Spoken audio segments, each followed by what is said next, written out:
Doctor Jayaraj എന്ത് നാണംകെട്ട പരിപാടിയാണ്. താങ്കൾ തന്നെ ഒന്ന് ആലോചിച്ച് നോക്കൂ. ഇടതുപക്ഷത്തെ ഒരു MLA ആണെന്ന് പറയുന്നത് പ്രതിപക്ഷത്തെ MLA ആണെങ്കിൽ രാഷ്ട്രീയ പ്രേരിതമാണ് എന്ന് പറഞ്ഞ് നിങ്ങൾക്കതിനെ അവഗണിക്കാം, ഒഴിവാക്കാം. പക്ഷേ അൻവർ ആ ആരോപണങ്ങൾ ഉറച്ചു നിൽക്കുകയാണ്. മാത്രമല്ല ഒരു ഘട്ടത്തിൽ പിണറായിയെ പോലും അദ്ദേഹം പരോക്ഷമായി വിമർശിച്ചിരിക്കുകയാണ്.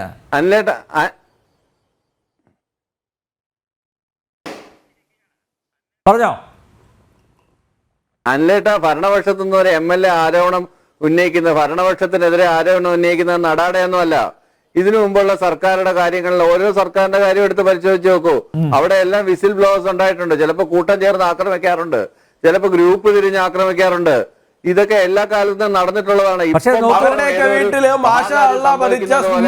പോയിട്ടുണ്ട്, 52 വെട്ടും വെട്ടിയിട്ടുണ്ട്. പറയുന്നു സ്വതന്ത്ര ഒരു MLA ആണ് എന്നൊക്കെ കാണേണ്ടെന്ന കാര്യമില്ല. അത് മാത്രമല്ല, അതേ തോക്ക് ലൈസൻസിന് അപേക്ഷ കൊടുത്തിരിക്കുകയാണ്. നോക്കൂ, ഒരു ഇടത് MLA ദുരവസ്ഥ നോക്കിയേ ഡോക്ടർ ജയരാജ്.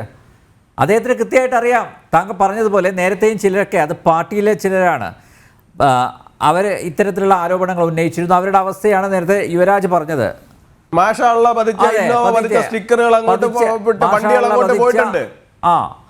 ഇന്നോവയ്ക്ക് വീട്ടിൽ പോയിട്ടുണ്ട്, 52 വെട്ട്, 51 വെട്ട് വെട്ടിയിട്ടുണ്ട്. അതെല്ലാം യാഥാർത്ഥ്യമല്ലേ, നമ്മുടെ മുമ്പിൽ ഇതൊക്കെ നിൽക്കുകയല്ലേ. അപ്പൊ സ്വാഭാവികമായും അൻവറിന്റെ ഉള്ളിൽ ഭയമുണ്ട്. ചർച്ച എന്താണ്? അൻവറിന്റെ ഉള്ളിൽ ഭയമുണ്ട്. എന്താ ഡോക്ടർ ജയരാജ്? ഓക്കെ, നമുക്കത് മാറ്റി ചേർക്കാം. ഇനിയെങ്കിലും ഈ തൊലിപ്പുറത്തെ ചികിത്സ മാറ്റിവെച്ച്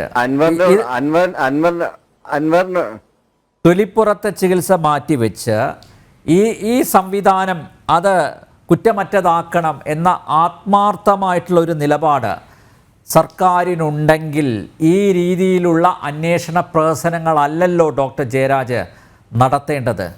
അതിൽ നിങ്ങൾക്ക് വ്യത്യസ്തമായ അഭിപ്രായമുണ്ടോ? ഇപ്പോൾ അൻവറിൻ്റെ കാര്യത്തിൽ താങ്കൾക്ക് വ്യത്യസ്തമായ അഭിപ്രായം, താങ്കൾ അത് പറഞ്ഞു വെച്ചു.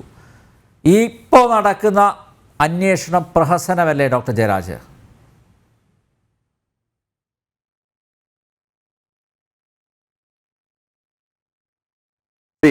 അന്വേഷണ പ്രവർത്തനങ്ങൾ നമ്മൾ കുറെ കണ്ടതാണ്. കുറെ കേന്ദ്ര ഏജൻസികൾ കയറി ഇറങ്ങി അങ്ങ് അന്വേഷിക്കുന്നു. എന്നിട്ട് എന്ത് കൊണ്ടുവന്നു? എന്ത് അന്വേഷണം നടത്തിയിട്ട് എന്ത് തെളിവ് കൊണ്ടുവന്നു? എത്ര ഏജൻസികളാണ് എന്തെല്ലാം കേസുകൾ അന്വേഷിച്ചു? ഏതെങ്കിലും ഒരെണ്ണം തെളിഞ്ഞിട്ടുണ്ടോ? ഏതെങ്കിലും ഒരു കേസ്? താങ്കളുടെ മുഖ്യമന്ത്രിയുടെ പ്രിൻസിപ്പൽ സെക്രട്ടറി എം ശിവശങ്കർ ഇപ്പൊ എവിടെയാണെന്ന് പറയാമോ? എം ശിവശങ്കർ എവിടെയാണെന്ന് പറയാമോ? ഓഫീസിനെ വിളിക്കാം സാറേ. താങ്കളുടെ മുഖ്യമന്ത്രിയുടെ ഓഫീസ് നിയന്ത്രിച്ചിരുന്ന, മുഖ്യമന്ത്രിയെ മരപ്പൊട്ടൻ എന്ന് വരെ വിളിക്കാൻ അവകാശം ഉണ്ടായിരുന്ന, അശ്വത്ഥാമ എന്ന ആന ആയിരുന്ന എം ശിവശങ്കർ ഇപ്പൊ എവിടെയാണെന്ന് പറയാമോ? ആ ആന ഇപ്പൊ എവിടെയാണെന്നറിയാവോ? എം ശിവശങ്കർ ഏത് തൊഴുത്തിലാ കൊണ്ട് കെട്ടിയെന്നറിയോ? ആന മെലിഞ്ഞപ്പോ എങ്ങനെയാ പോയതെന്നറിയാവോ? അന്വേഷണ ഏജൻസികൾ അന്വേഷിച്ചതിന്റെ പരിണിത ഫലമാണ്. അതൊരു സർക്കാർ ഉദ്യോഗസ്ഥനാണ്. ആ ഒരു സർക്കാർ ഉദ്യോഗസ്ഥന് ഗവൺമെന്റ് തല അന്വേഷണം നടത്തും. അയ്യോ, സർക്കാർ ഉദ്യോഗസ്ഥനായിരുന്നു. നന്നായി അല്ലെ. ഇപ്പൊ ADGP അജിത് കുമാർ പിന്നെ ഇൻഫോസിസിന്റെ ഉദ്യോഗസ്ഥനാണല്ലോ. ഇൻഫോസിസ് നിയമിച്ച ഉദ്യോഗസ്ഥനാണല്ലോ അജിത് കുമാറും ബാക്കി പോലീസുകാരും. സുജിത് ദാസ് ഒക്കെ പിന്നെ ഇപ്പൊ മറ്റേ UST ഗ്ലോബൽ നിയമിച്ച ഉദ്യോഗസ്ഥനാണല്ലോ. ഇവരാരും സർക്കാർ ഉദ്യോഗസ്ഥരല്ലല്ലോ. മുഖ്യമന്ത്രിയുടെ ഓഫീസിനകത്തിരിക്കുന്ന ഈ ആൾക്കാർ മുഴുവനും സർക്കാർ ഉദ്യോഗസ്ഥരല്ലല്ലോ. എന്നിട്ട് എന്ത് ഞങ്ങൾക്ക് നിലച്ചു പോയത്?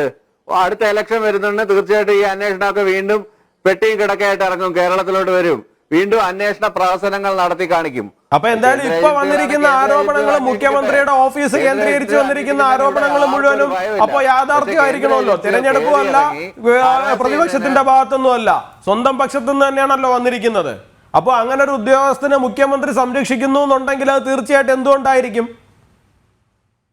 ഇപ്പൊ PV അൻവർ ഉന്നയിച്ചിരിക്കുന്ന ആരോപണങ്ങളിൽ പറയുന്ന ശ്രീ ADGP അജിത് കുമാർ പോലും ഈ സ്വർണ്ണക്കടത്ത് കേസ് അന്വേഷണം അട്ടിമറിക്കാൻ വേണ്ടി എന്തൊക്കെ ചെയ്തിരിക്കുന്നു എന്നാണ് പറയുന്നത്. നിങ്ങൾ ഇത്തരത്തിലുള്ള തെളിവ് മുഴുവനും നശിപ്പിക്കാനുള്ള പണി 18 എടുത്തിട്ടാണ് പറയുന്നത് കേന്ദ്ര ഏജൻസികൾ എന്ത് ചെയ്തു എന്ന് നിങ്ങൾ ചോദിക്കുന്നത്. നിങ്ങൾ ചോദിക്കുന്ന ചോദ്യം നിങ്ങൾ സ്വയം ആലോചിച്ചോണം. സരിത്ത് എന്ന് പറയുന്ന ഒരാളെ തട്ടിക്കൊണ്ടുപോയി, ഗുണ്ടാ സംഘങ്ങളെ നാണിപ്പിക്കുന്ന തലത്തിൽ കേരള പോലീസ് തട്ടിക്കൊണ്ടുപോയി, വിജിലൻസ് തട്ടിക്കൊണ്ടുപോവാണ്. ഒരാഴ്ച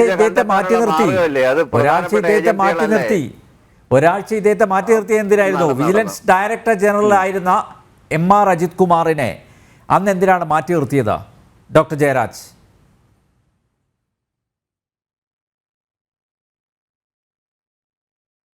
തെറ്റ് കുറ്റക്കാരനല്ലെന്ന് കണ്ടിട്ട് അങ്ങനെ വീണ്ടും തിരിച്ചെടുത്തല്ലോ ലോ ആൻഡ് ഓർഡർ DGP ആയിട്ട് വെക്കുന്നത്. ആ ഒരു കേസ് അന്വേഷണത്തിൽ കുറ്റക്കാരനല്ലെന്ന് തെളിഞ്ഞതുകൊണ്ടാണ്. അങ്ങനെയാണെങ്കിൽ അജിത് കുമാറിനെ ഇപ്പോഴും മാറ്റി നിർത്തേണ്ടതല്ലേ? ഈ ഒരു മാസത്തേക്ക് ADGP ലോ ആൻഡ് ഓർഡർ പദവിയിൽ നിന്ന് MR അജിത് കുമാറിനെ മാറ്റി നിർത്തേണ്ടതല്ലേ?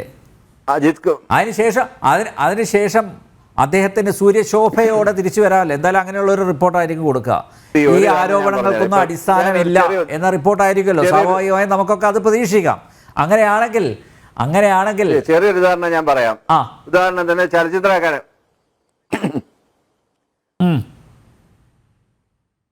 പറഞ്ഞോ ഡോക്ടർ ജയരാജ്. സമയം അതിക്രമിച്ചിരിക്കുന്നു. ചെയർമാനായിരുന്ന രഞ്ജിത്ത് ധാർമ്മിക ഉത്തരവാദിത്തം ഏറ്റെടുത്ത് രാജിവെച്ചു. അതൊരു സ്ത്രീയുടെ ആരോപണത്തെ തുടർന്നായിരുന്നു. അത് ഇന്നിപ്പോ അവര് അതല്ല വിഷയം. നമുക്കത് വിടാം. താങ്കൾ ഇതിലേക്ക് എന്റെ ചോദ്യത്തിന് മറുപടി നൽകൂ. എന്തുകൊണ്ട് അജിത് കുമാറിനെ മാറ്റി നിർത്തുന്നില്ല? അത് അല്ലെങ്കിൽ ശ്രീരാമനെ പോലെ അഗ്നിശുദ്ധി വരുത്താൻ എന്ന് പറയുന്നതൊക്കെ നടക്കുന്ന കാര്യങ്ങളാണോ? ശരി ഡോക്ടർ ജയരാജ്. ഏതെങ്കിലും സ്ത്രീയല്ല ആരോപണം ഉന്നയിച്ചിരിക്കുന്നത്, നിങ്ങളുടെ ഭരണപക്ഷത്തുള്ള ഒരു MLA ആണ്. ആളെ വിശ്വസിക്കാൻ കൊള്ളില്ലെന്നാണ് ഇപ്പൊ നിങ്ങൾ പറഞ്ഞത്.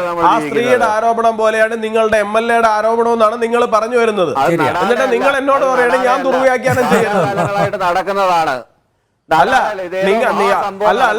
ഡോക്ടറെ നിങ്ങൾ പറയുന്നത്, ഇങ്ങനെ ഒരു തീരുമാനം ഉണ്ടാവുന്ന ഡോക്ടറെ നിങ്ങൾ പറയുന്നത് ആ സ്ത്രീയുടെ ആരോപണത്തിന് തുല്യമാണ് നിങ്ങളുടെ ഭരണപക്ഷത്തുള്ള ഏറ്റവും പ്രമുഖനായ ഒരു MLA-യുടെ ആരോപണം എന്നാണ് നിങ്ങൾ പറഞ്ഞു വരുന്നത്. ആ സ്ത്രീയുടെ ആരോപണം പോലെ കാമ്പില്ലാത്തതും വിശ്വസിക്കാൻ കൊള്ളാത്തതുമാണ് നിങ്ങളുടെ MLA-യുടെ ആരോപണം എന്നാണ് നിങ്ങൾ പറഞ്ഞു വരുന്നത്. എന്നിട്ട് നിങ്ങൾ തന്നെ പറയാണ് ഞാൻ അതിനെ ദുർവ്യാഖ്യാനം ചെയ്തു എന്ന് നിങ്ങൾ തന്നെ പറയാണ്. നിങ്ങൾ ഏതെങ്കിലും ഒരു സ്ഥലത്ത് ഉറച്ചു നിൽക്കുന്നേ. ഓക്കെ.